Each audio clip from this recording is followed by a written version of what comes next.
Assalamualaikum warahmatullahi wabarakatuh. Perkenalkan, nama saya Adelia Tama. Saya dari FKIP dengan jurusan Sejarah. Baiklah, di sini saya akan mempresentasikan RPP yang saya buat. Jadi, apa sih itu RPP? Sebelumnya, RPP itu dari singkatan Rencana Pelaksanaan Pembelajaran. Baik, di sini saya akan menjelaskan. Yang pertama-tama itu saya membuat sekolah yang dimana akan saya ajar. Contohnya saya buat dari SMA Negeri 1 Pakalan Lampam, yaitu dimana di Oki, Ogan Komering Ilir, yang berada di Kecamatan Pakalan Lampam.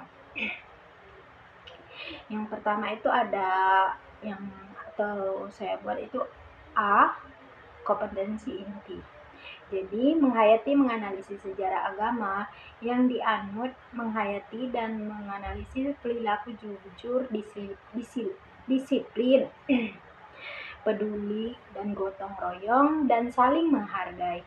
Yang kedua itu memahami, menerapkan, menganalisis pengetahuan, faktor kontekstual, prosedur, dan menginterpretasi berdasarkan rasa ingin tahunya tentang ilmu pengetahuan, teknologi, seni, budaya, dan dengan wawasan kemanusiaan.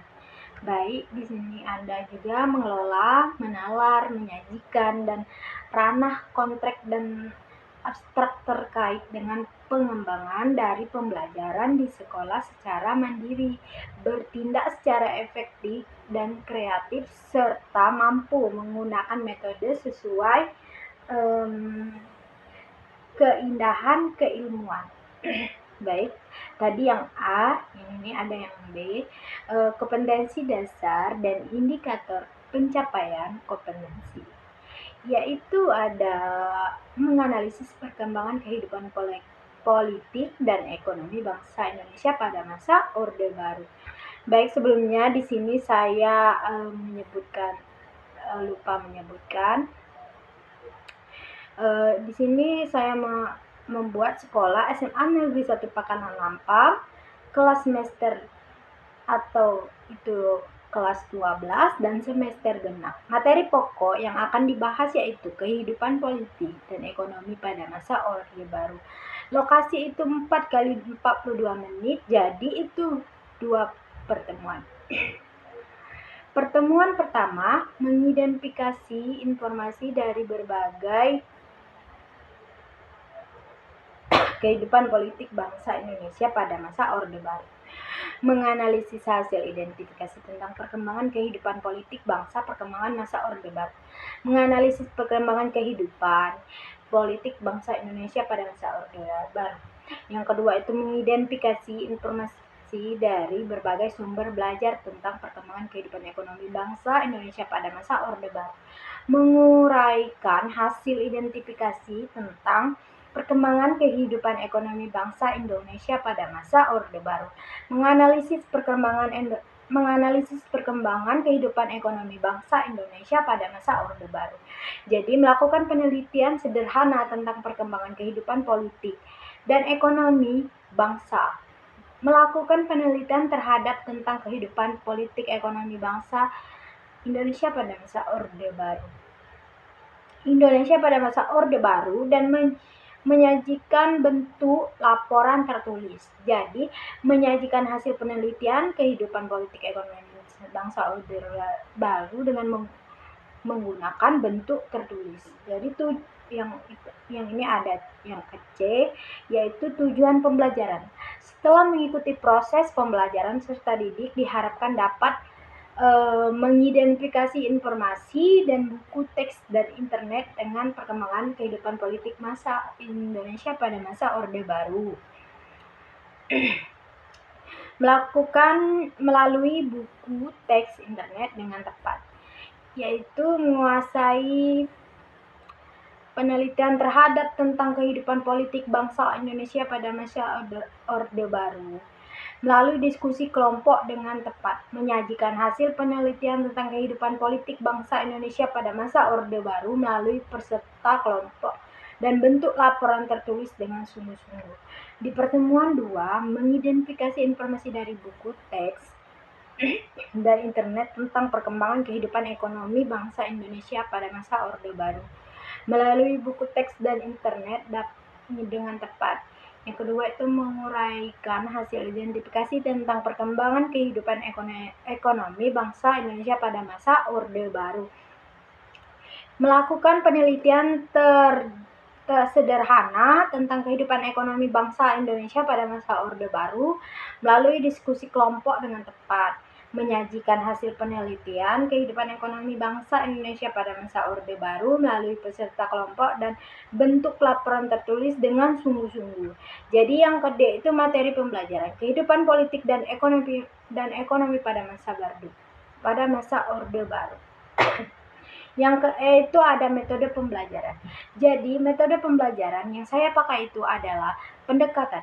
Pendekatan itu adalah saintifik berbasis TVACK. Model pembelajaran prosedur based science learning. Jadi metode yang digunakan adalah sesi tanya jawab di mana siswa saling menjawab dan saling bertanya atau melakukan diskusi.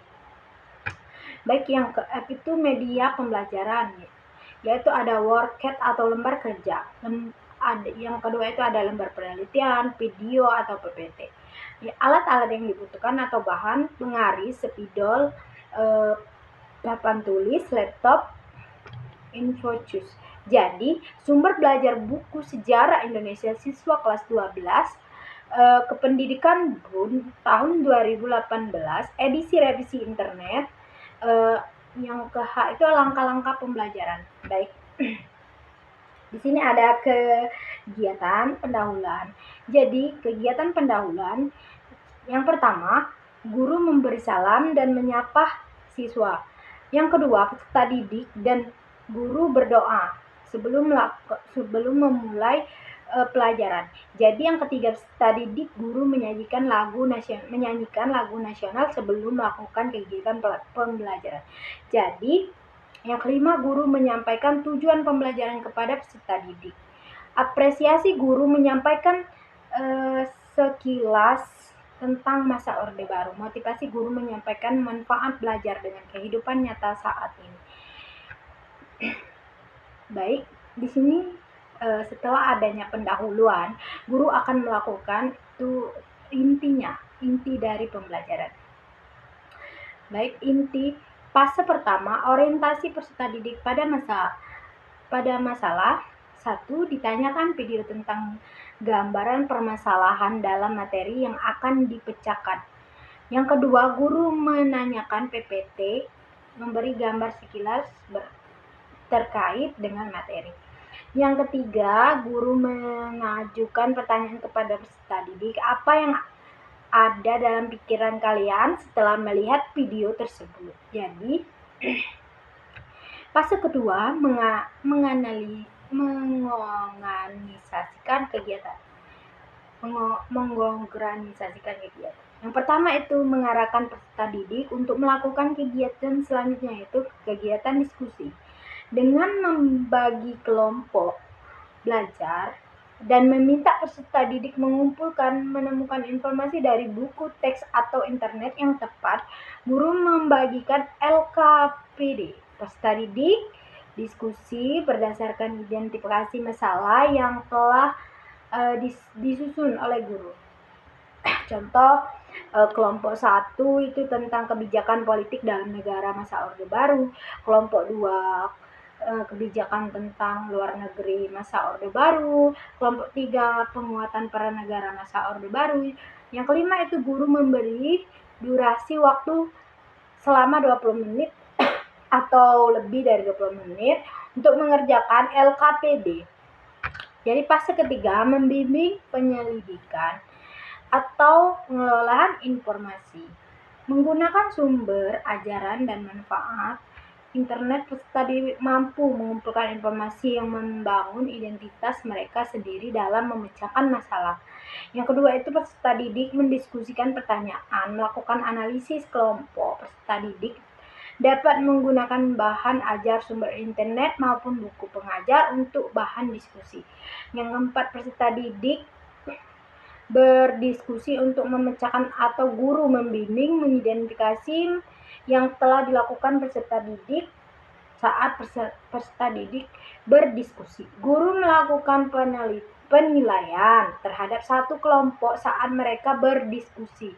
Jadi, guru akan menilai siapa yang akan lebih aktif dan lebih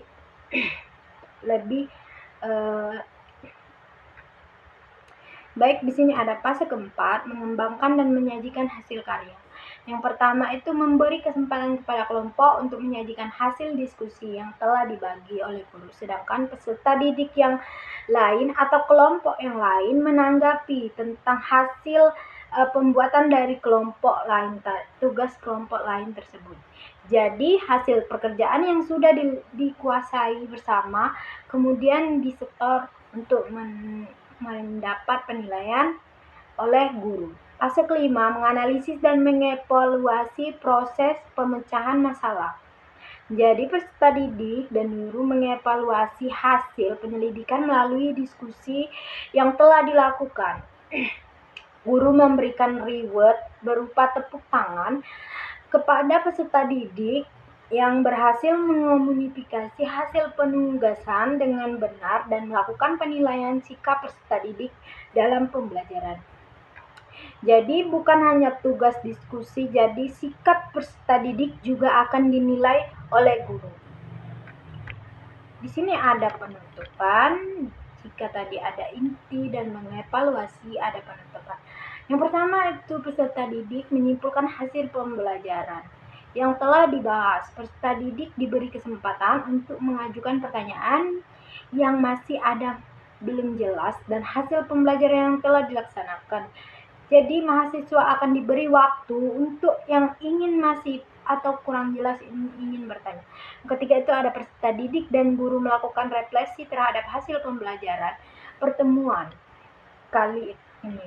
Jadi yang keempat itu guru memberi post-text untuk diisi siswa terkait materi konsep demokrasi liberal dan kehidupan politik.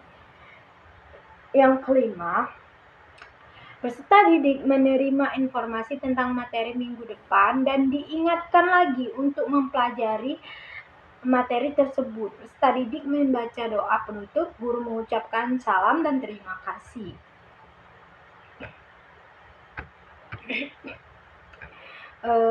Baik, di sini ada kegiatan deskripsi.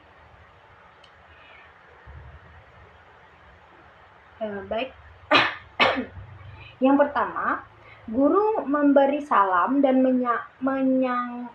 menanyakan kabar. Peserta didik dan guru berdoa. Guru berpresentasi pendidik lagu wajib nasional dan guru menyampaikan tujuan pembelajaran, apresiasi menyampaikan materi tentang. Jadi sudah saya jelaskan tadi dari awal, seperti itulah kira-kira RPP yang saya buat. Itu akan setiap pendahuluan dan inti ataupun penutupan itu diberikan. Pendahuluan itu minimal 15 menit, inti itu 55 menit,